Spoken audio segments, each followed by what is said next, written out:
After all, when you think of fashion and you think of Miami, you think of Miami International Fashion Week, and I'm trying to be a fashionable guy nowadays. So Beth Sobel, who's the president, called me up. She said, hey, we'd really like you to be involved. And what I like about it is it's not just a fashion show, but also they have the foundation, which raises money for the scholarships for young designers who want to, embark on a career.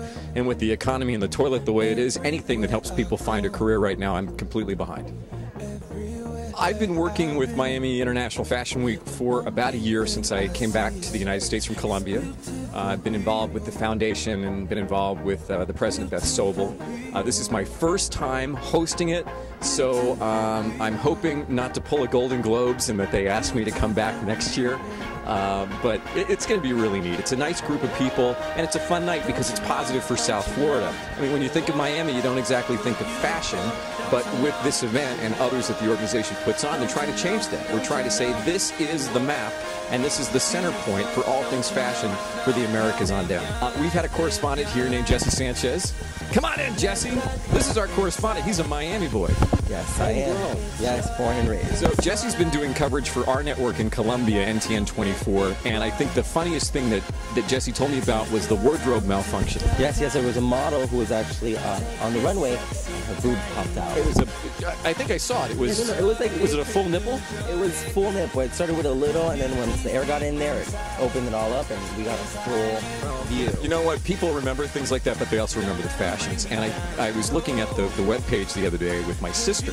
She's like, oh, that one's beautiful, and I like this, and I like that. And then we were looking at the men's fashions, and I think you had one in your piece where some guy was wearing like a strap. Oh, Julian Chang had black pants and the straps, leather straps. It was kind of like dominatrix. Would you wear something like that? If I had a better body, I might.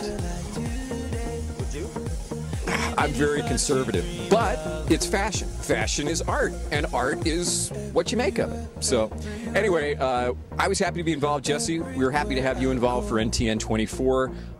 It's just a great event for South Florida because it's putting the focus on Miami and Miami Beach as, hey, it's not just beautiful people, it's beautiful fashion. I'm not cool enough to say that I even watched any of it because I've been running around Latin America doing the news, and I've only been back in the country for a couple of weeks after an assignment. But in terms of fashion, I think you have to think about it like Joe Blow. It's Joe Blow sitting on their sofa, looking at it online or looking at it on the TV news, and they're saying, would my wife look good in that? Can I afford it? Who made it? And what we're learning is that when somebody finds out a designer like Julian Chang, for example, he's Peruano. He has a tremendous following, not just here in South Florida, but in Peru. And there is an emotional connection, a loyalty, where other people from other countries want to help designers who are from their countries be a success. And that's what we're seeing with the fashion show Big Names. All of these different designers are getting tremendous support from their home countries. And now they're getting discovered here in South Florida, where they're opening up to even more of a mass market. So this is a great thing all the way around.